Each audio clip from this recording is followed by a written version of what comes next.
atsika fa ny fahasoavan'Andriamanitra miaraka amintsika. Isika fa ny fahasoavan'Andriamanitra miaraka amintsika noho izoatsika sandrivaky sy asantsika miaraka aminy. Ny fianakaviana no taniketsa ipoiran'ny vocation. Déploie ton cœur et viens nous sauver. Délivre-nous de tout. Fa sisika tokoa fa ny fahasoavan'Andriamanitra miaraka amintsika. Sisika fa ny fahasoavan'Andriamanitra miaraka amintsika noho izoatsika sandrivaky sy asantsika miaraka aminy. Fa olo raika atokotran'isika ao aminy, fianakaviana iray ao aminy, sy misy hevitrevitra ny olo no mampizara indraindray, fa Andriamanitra i Jesoa lay mpiandrony tsara ranolotra ny aina olo raika, ary ao amin'ny fiangonana ao amin'ny eglizy dia sambatra tsika mahasapa an'izay.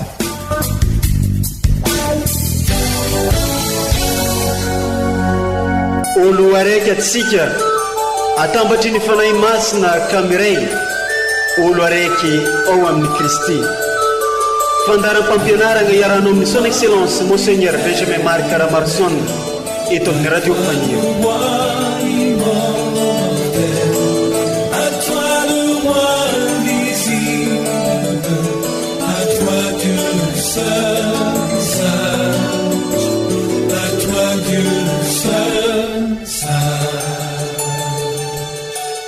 Magnano mbola tsara atsika jiaby zay mitandrisy magnaraka trany ity onjam-peotsika radio Faniry Maria ity amin'izao fotoagna izao. Tonga amin'ny fotoana zay andraisantsika ny tenin'Andriamanitra ho sakafo mpagnaintsika sy ny fampianarany ray aman-drenitsika eto amin'ity onjam-peo manambotra atsika olo araiky ity atsika amin'izao fotoagna izao. Mbola agnatin'ny vanim-potoanan'ny Karema atsika izay vanim-potoana omeny eglizantsika anomanana misimisy kokoa ny fankalazana ny fetin'ny Paka. Amin'ity alahady fahatelo amin'ny Karemy taona ity dia omeny eglizy loahevitra atsika dia ny hoe mahatoky Andriamanitra. Oenontsika sy horaisintsika ampinoana sy ampitiavana i Kristy tenin'Andriamanitra amin'ny alalan'ireo vaky teny masina omeny eglizantsika amin'ity alahady fahatelo amin'ny Karemy taona 2024 ity sy ny fampianarany ray aman-drenitsika dia Monseigneur Archevêque Benjamin Marc Caramarson.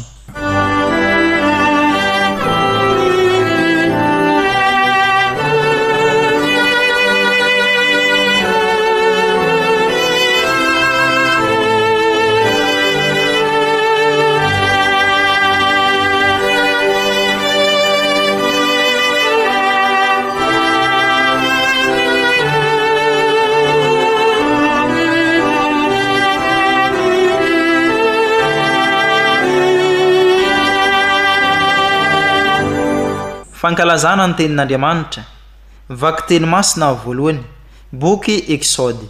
Tamin'izany andro izany dia mainy etaeta ny vahoaka, ka ny monomono tamin'ny Moizy nanao hoe ahoana no nampiakaranao anay hiala tany Egypta, ahafatiny etaetanay sy ny zanakay mba amin'ny bibinay.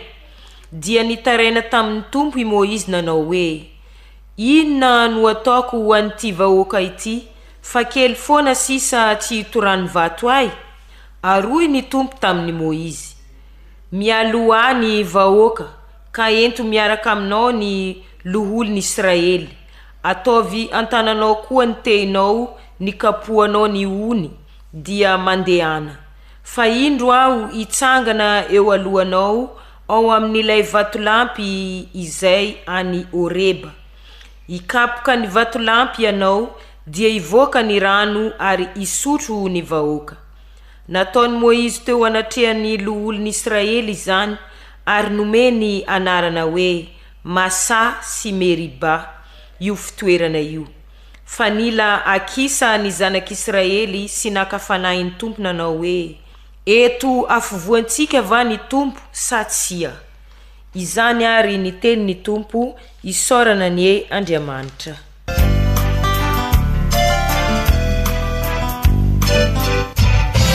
Henuni tumpu senyam swansija. Henuni tumpu senyam swansija.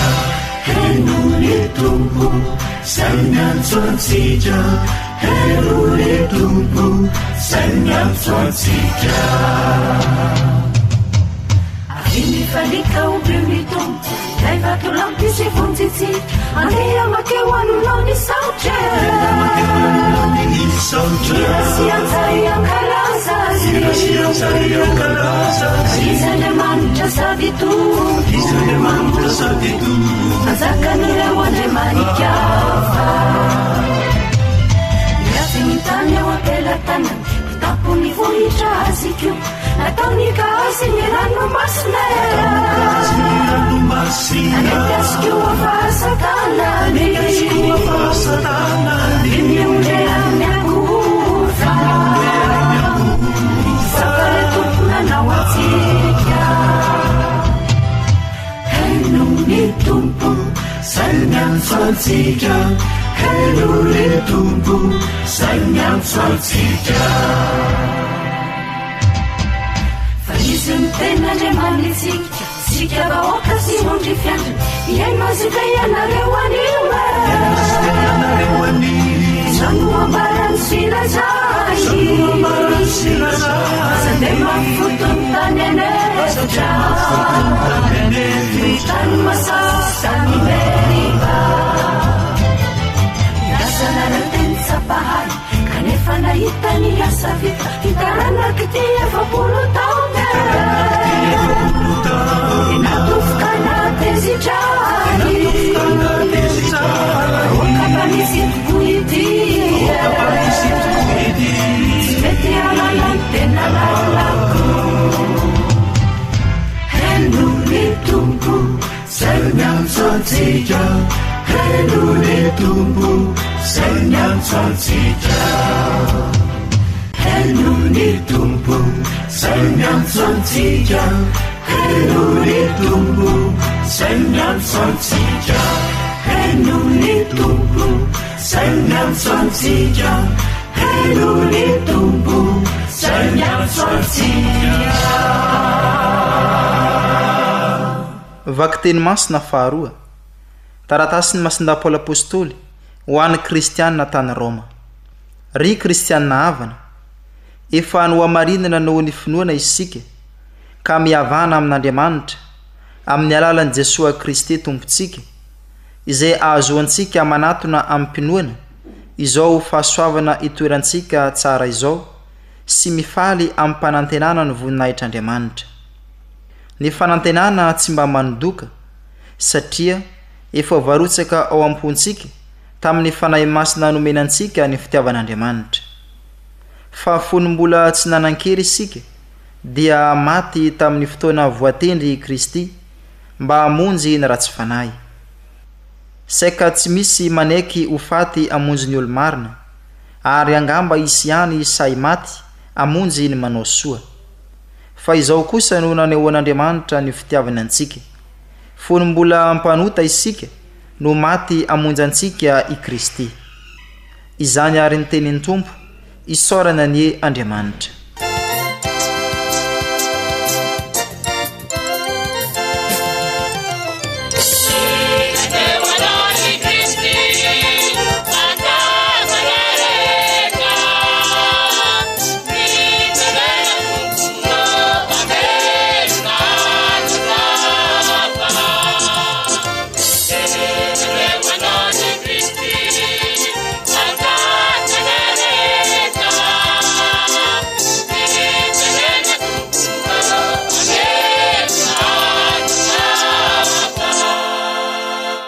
Ombantsika mianakavany ny Tompo ho tanteraka tokoa ny izany ny evanjely masina nosoratany masin-dajoany ho ninahitra ny ho anao ry Tompo tamin'ny zanandro zany I Jesoa tonga tany amin'ny tanànan'ny Samaria anankiray atao hoe Sikara ankaikin'ny saha nomeny Jakoba any Josefa zanany.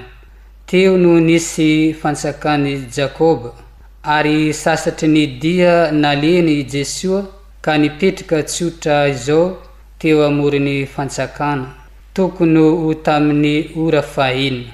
Dia inty nisy vehivavy Samaritana anankiray tonga teo antsaka rano ka hoy Jesoa taminy, mba omeo kely aho hosotroiko fa lasa nankany an-tanàna ividy anina ny mpianany. Dia hoy ilay vehivavy Samaritana taminy, nahoana ianao no jody ka mangataka rano hosotroina amiko nefa aho vehivavy Samaritana? Namaly Jesoa ka nanao taminy hoe, raha fantatrao manko ny fanomezan'Andriamanitra sy izay milaza aminao hoe mba omeo kely hosotroiko dia ianao indray aza no ho nangataka taminy ka omeny rano velona.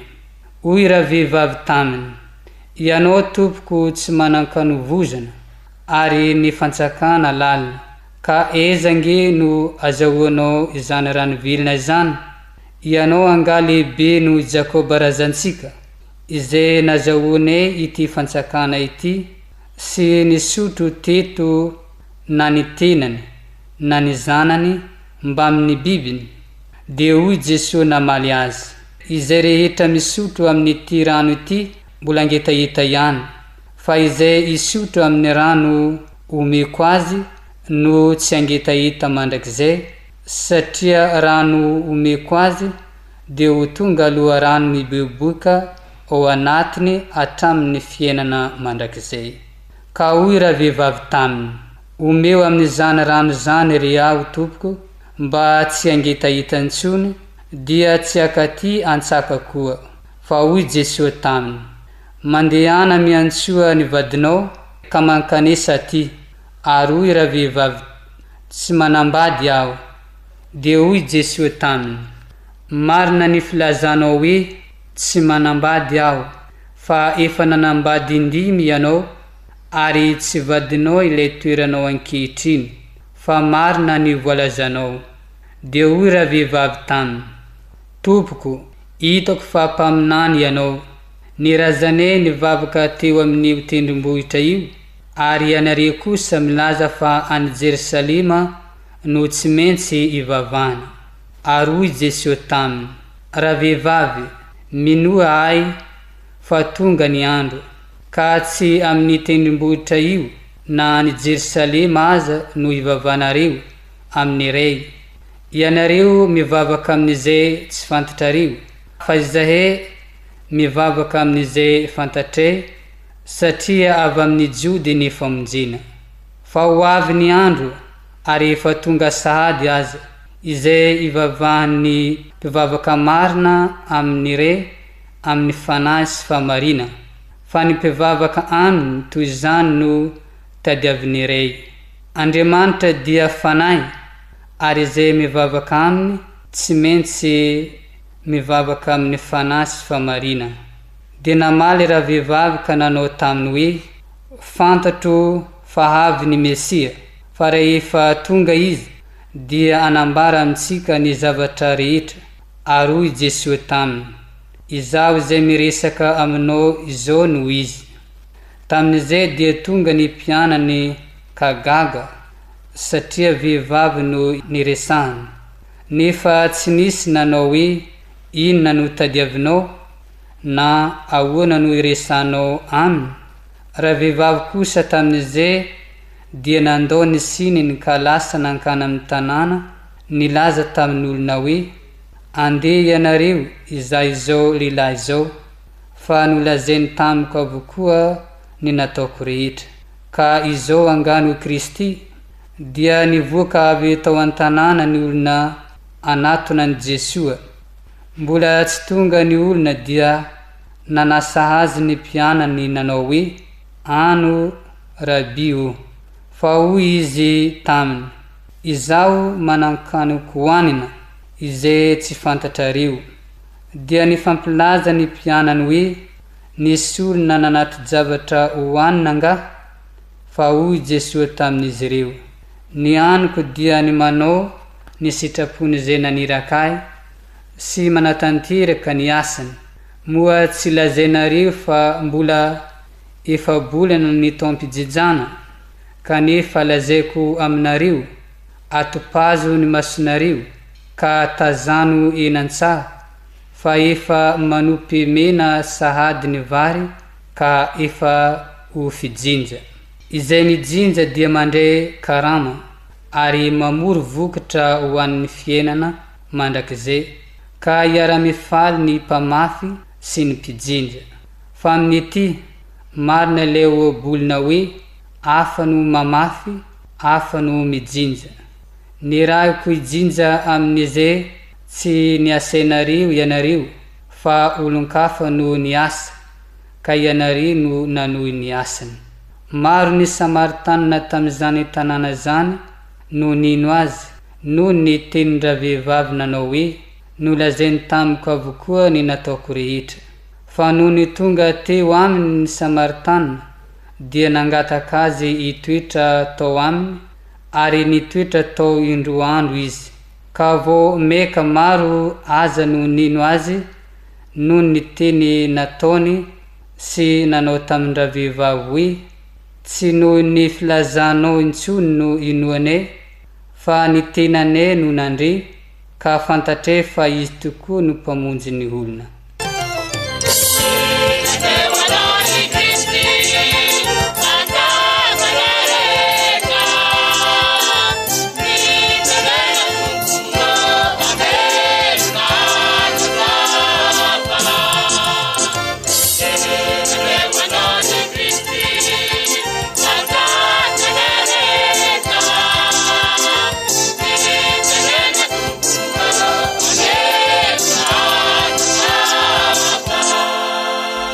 Izany ary ny teniny Tompo dirany ho anao ry Kristy.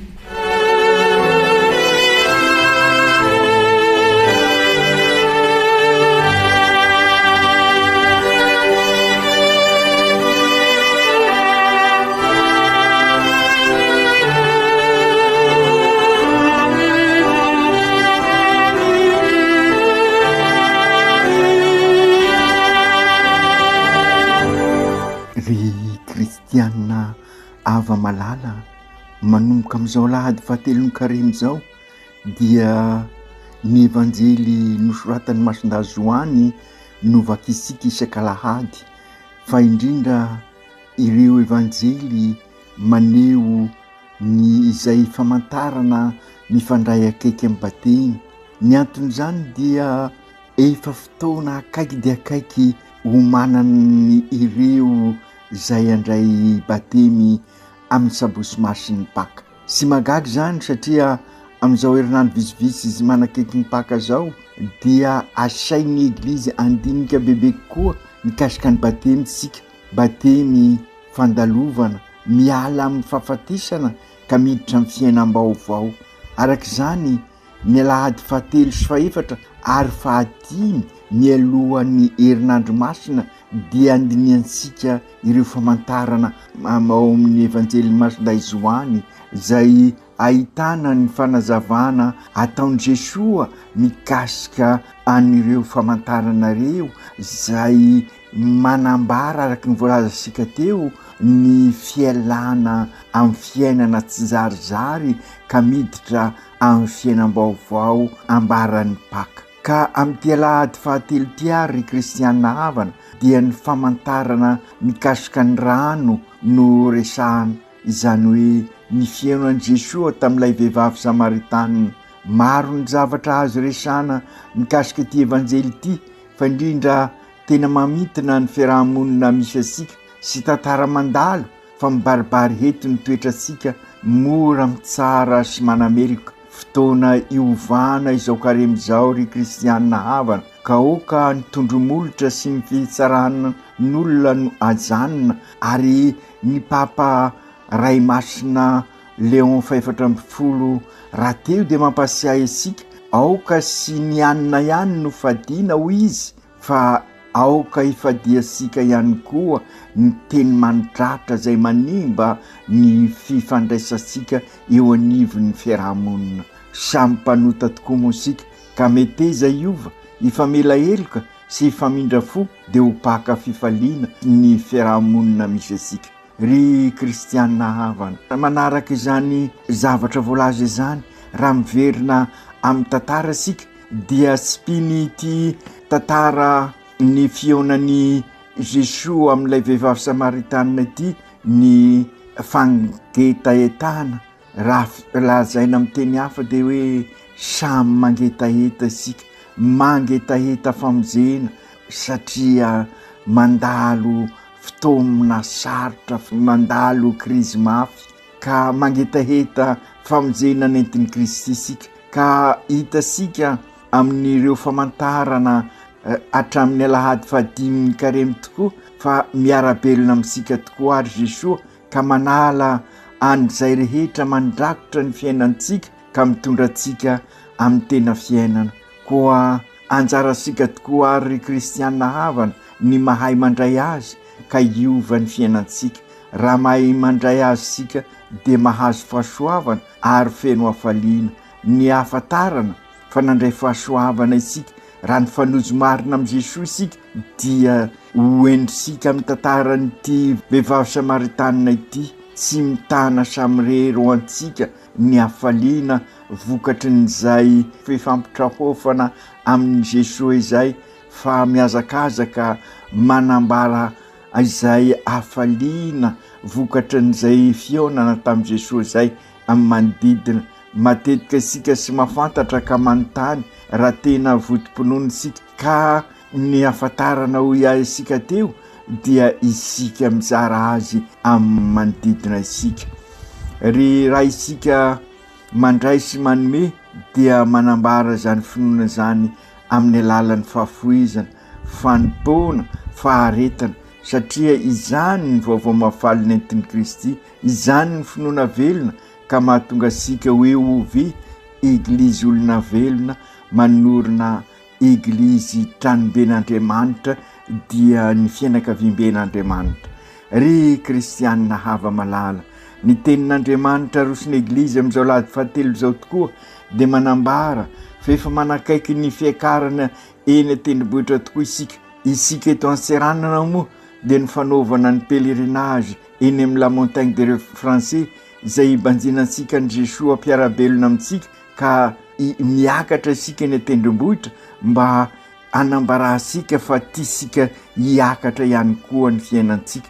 Ary dia ny vokatra n'izay araka ny voalaza sika teo dia hiova isika ko tahaka n'ilay vehivavy Samaritanina nanambara amin'ny manodidina azy momba ny Jesoa ka isika koa ho zary chapelle velona eo anivon'ny tanànasika ka hizara ny famindrapon'Andriamanitra eo anivon'izay fiarahamonina misy asika izay, ho zary mpivahin'ny fanantenana mamafy hafaliana sy fiadanana ary fihavanana anasitrana an'izao tontolo izao marary. Ary dia milaza miara-mahita isika fa marary tokoa izao tontolo izao, ny manodidina antsika, ny fiainantsika manontolo, ny firenensika dia marary ka mila n'izay fanasitranana avy amin'i Jesoa izay. Mangetaheta ny famindrapon'Andriamanitra izao andro iainantsika izao. Izany ny voalaza ao amin'ny vakiteny voalohany tamin'izany andro izany dia maina ny hetaheta ny vahoaka ka ny monomonina tamin'i Moizy manao hoe ahoana no nampiakarina ho anay hiala tany Ezipta, ahafaty ny hetaheta anay sy ny zanakay hiban'ny bibinay. Izany tokoa ny zava-misy raha mandinika n'izao manodidina antsika izao. Mitranga amin'ny fiainantsika ankehitriny koa izany, rehefa toy zavatra manahirana isika dia mitady ny mesina an'Andriamanitra mihitsy aza indrisy, matoky anefa izy Andriamanitra ka sy mivadika amin'ny teny amin'ny dinam-pitiavany amintsika. Rano monomonina ny vahoaka dia nomen'Andriamanitra rano velona ary tandidin'i Jesoa io rano velona io. Izy ilay rano mamelona antsika mipaka lay anaovana batemy antsika ka mahatonga asika andray ny ain'Andriamanitra ary atonga asika ho zanak'Andriamanitra. Fa indro aho isangana eo anoloanao eo amin'ny vatolampy zay any Oreba, ikapoka ny vatolampy ianao dia ivoaka ny rano ary isotro ny vahoaka. Izay tokoa raha eo miara-dalana amintsika tokoa Andriamanitra, na mafy toy inona aza ny ahitany ny masoandro dia ahazo ny rano velona isika, ary siza io rano velona io isika fa i Jesosy io ny tantaran'ny Masasy Meriba zay nolazaina fa nakafanain'ny Tompo Andriamanitra ny vahoakan'i Israely, nefa eo afovoan'izy ireo tokoa ny Tompo tamin'izay, araky ny voalazany tantara nataon'i Moïse teo anatrehan'ny loholon'ny Israely zany, ary nomeny anarana hoe Masasy Meriba io fitoerana io, fa nilakisany zanak'Israely nakafanain'ny Tompo nanao hoe eto voasika fa ny Tompo sasia isika koa mivokatry ny zava-misy sy ny zava-maro eo amin'ny fiainantsika dia vonjany fakapanahy izany. Re kristianina havana, anjarasika zany fa indrindra amin'izao vanim-potoana iainasika izao no mametraka safidy mazava ahita ny Tompo eo amin'ny fiainantsika isika raha misokatra ny masom-panahy masom-pinoatsika. Zany nolazain'ny Masindapoly ao amin'ny vakiteny faharoa amin'ny taratasy noho ny Romanina toko 15. Efa eo amintsika tokoa ny fanan'Andriamanitra, satria niaraka amin'izany dia nomena antsika ny fitiavana, ka io fitiavana io ny rano velona mamelo ny fiainantsika. Raha mahay mandray azy isika dia velona tokoa ao amin'ny Tompo. Raha lavitra ny fitiavana isika dia maty ny fiainantsika. Hitasika izany eo amin'ny korontana maro isan-karazany eran'izao tontolo izao, eo amin'ny fiainantsika andavanandro, eo amin'ny fianakaviantsika, eo amin'ny fifandraisansika amin'ny zavaboary, ka mahatonga ny fikorotanan'ny toetrandro ka hitasika ny vokadrasiny, ary dia hitasika izany amin'ny fifandraisansika amin'Andriamanitra ihany koa. Ry kristianina havana, mibebary sika ka raiso ny fanahy masina, araroty izao vanim-potoana ny Karemy izao, mba hiavozany sika tokoa mihavana re amin'Andriamanitra, ka zary fo feno an'Andriamanitra ny fosika, anaka ny fon'ny Jesosy ny fosika sirairay avy, ka misy rano sy rano voaka atao amin'ny fon'ny Jesosy, ka io no ambarany rano manova ny fiainantsika, ka hitoetra eo amintsika tokoa ny fitiavan'Andriamanitra, miaraka amin'ny fitiavan'Andriamanitra ny fanantenana, ka na dia mafy aza ny fiainantsika dia sy very fanantenana isika, ary fatary fa sy mba manidoka na mamitaka ny fanantenan'Andriamanitra. Ka raha ao amintsika ry kristianina havana, ao amintsika tokoa ny fitiavan'Andriamanitra dia ho lavitra antsika ny rasy sy famono isika, fa hifanao soa hikasaka ny soa iombonana.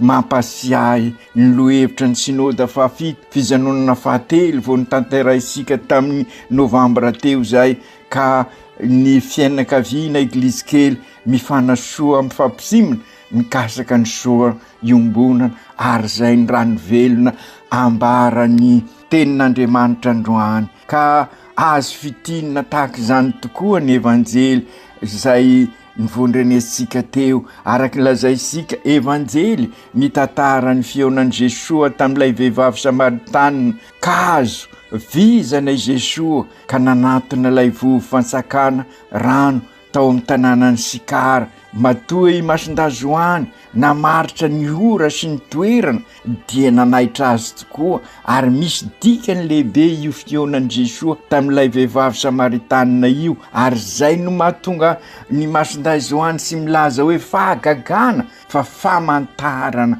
zay manambara ny momba azy, ka satria misongadina heto iza i Jesosy rano velona satria izy no Mesia mpamonjy.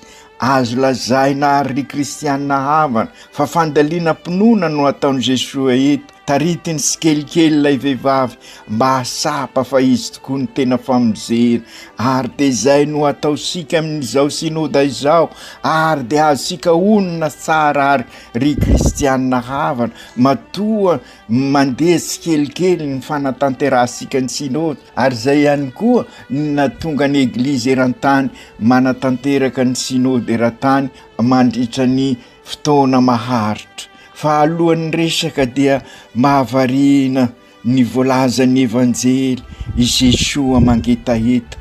To manambara ny mpanoratra ny evanjely amin'izany fa mangetaheta sika i Jesoa, ary de izay tokoa isika mieritreritra mangetaheta famonjena ny tena marina tian'Andriamanitra isika, ka izy no mangetaheta atsika ka anjara sika ary no mandray azy. Tiany loatra ny avovonjy isika, tian'Andriamanitra ny avovonjy isika. Asa sapasika izany ilay vehivavy Samaritana sy nahasapa aloha ka nampianarin'i Jesoa enganie amin'izao karemy zao manaiky ho ampianarin'i Jesoa isika ka ho tafita ampaka ka andray ny rano velona tahaka n'ilay Samaritana, ilay vehivavy Samaritana. Engany amin'izao synody zao mba samy ho tafita amin'ny tena izy marina isika, de sinona izany fa isika angetahetan'i Jesoa ka andray azy ho rano velona.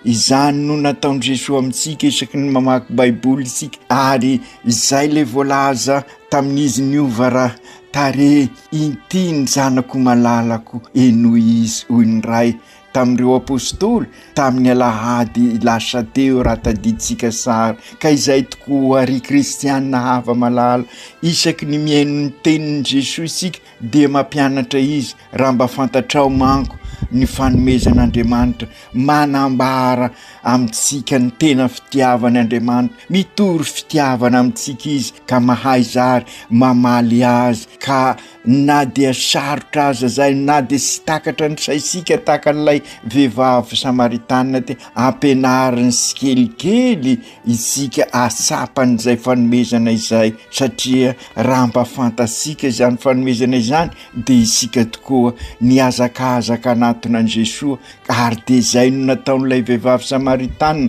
rehefa nahasapa izy fa i Jesoa ny rano velona.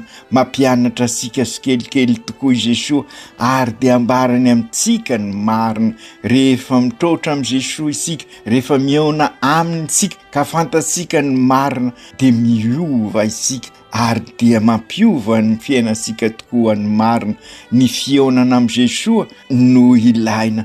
Izany no miseho tamin'ny fionan'i Jesoa tamin'ilay vehivavy Samaritana, nambarany Jesoa an'ity vehivavy ty ny atim-panany ny fiainany manontolo, ka fantan'ilay vehivavy ny marina. Ka izay koa no mampiova sika rehefa mieky ny fahotantsika isika. Io fiekena ny fahotana io natao hoe marina, satria ny atim-panahsika no io marina miseho amin'ny fahotana io.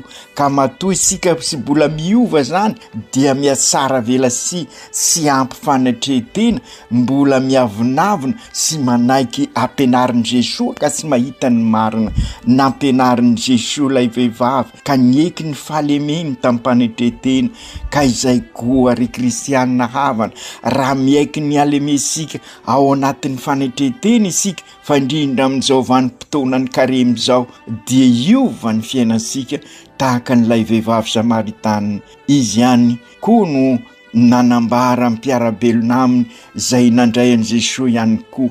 Ny antenaisika ry kristianina havana amin'ity tanàna sika ity, amin'ny diosezisika, amin'ity Madagasikara ty, amin'izao tontolo izao izay rotodotoky ny ady azy amin'ny toerana maro amin'ny Madagasikara tanindrazasika ity, fa indrindra amin'izao fandrisika io iainan'ny fiavozana izao, dia aoka isika anana fanetretena, iaiky ny zavatra sy mety, iainany marina io sy fiainasika ny marina io no manapotika ny fiainasika. Ka raha te iainany marina isika dia aoka andray an'i Jesoa tahaka n'ilay vehivavy Samaritana. Raha mandray an'i Jesoa marina isika de iovan'ny fiainatsika iavao sika ary say angataka am' Jesoa aza mitoera ty aminay tahaka nataon'ireo tao amin'ny tanàna misy an'ilay vehivavy Samaritana. Io zany ny tena lalan'ny fiavozana sy ny fanorenana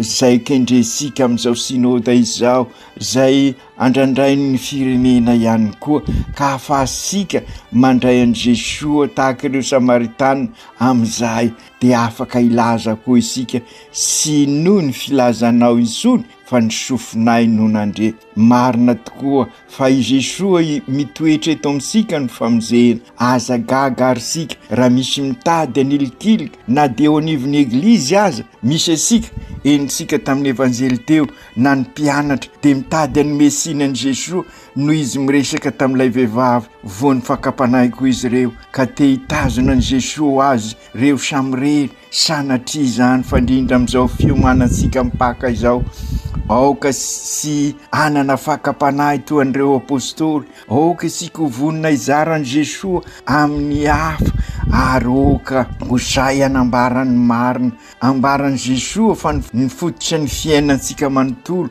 de ny anatanteraka ny sitrapony ray raha manatanteraka izany sika de fantaro fa izay ny marina ary iova ho sara ny fiainantsika ka anambaran' Jesoa amin'ny hafa ary ireo hafa ireo tahaka ny ao amin'ny evanjely no anambara mpahibe maso hoe sy noho ny filazanao intsony fa ny sofinay no nandre. Enganetsika sirairay avy ry kristianina hava amin'izao fiomanantsika mipaka izao amin'izao ady sady dia izao anaiky fa i Jesoa mpiarabelona amintsika izy no mitantana ny fiainantsika ary sy isy izany fiasaram-bela sy izany fa samy asafa asika sirairay fa nandre fa i Jesoa tokoa ny mpamonjy. Raha izy ny mpamonjy de diovy ny fosika ka irehidrehitra famarinana sy fihavanana am'izay de ampanjaka ny rariny sy isiny. Ny fihavanana tena izy de ny fihavanana sady kristianina no malagasy ny fifankatiavasika ka dia iavao tokoa ny fiainantsika manontolo. Enganeo chapelle velona tokoa isika ho mpivahiny ny fanantenana tahaka n'ilay vehivavy Samaritana isika anambara amin'ny manodidina ary izy ireo kosa rehefa ny fatrotra tamin'i Jesoa marina tokoa dia anambara hoe sy noho ny filazanao insony no niononay fa ny tenanay no nandre ka fantatray fa izy tokoa ny mpamonjy ny olona. Ry masiny Maria reny eo ampenaro ary zahay angetaheta mandrakariva an' Jesoa mba ivonina iova ka rehefa miova izahay de zary mpivahiny ny fanantenana mamafy afaliana fiadanana fihavanana ka hitory an' Jesoa fihavanana amin'ireo manodidina. Masinday Josefa o ampio izahay ifanozo am' Jesoa ka ho vonina ibebaka ary rehefa mibebaka ho tahaka ireo Samaritana ankalazan'Andriamanitra aoko tanteraka izany amin'ny anaran'ny Ray sy ny Zanaka sy ny Fanahy Masina. Amen.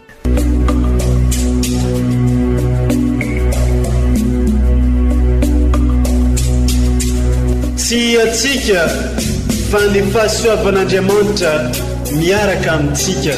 Isika fa ny fahasoavan'Andriamanitra miaraka amintsika noho izy roatsika sandrivaky sy asantsika miaraka aminy.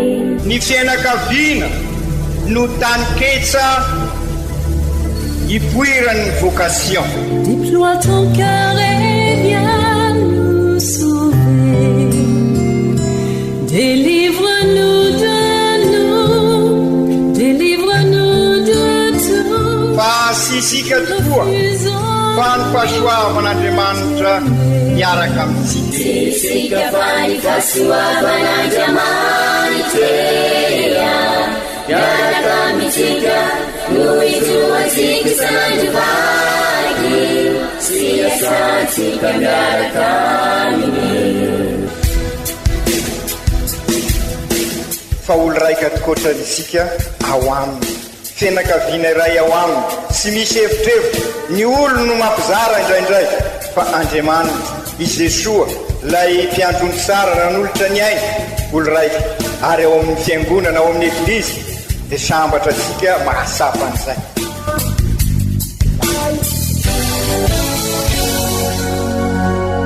olo araiky atsika atambatry ny fanahy masina kamiray olo araiky ao amin'ny Kristy. Fandaram-pampianarana iaranao amin'ny son excellence Monseigneur Benjamin Marc Caramarson eto amin'ny radio Fania.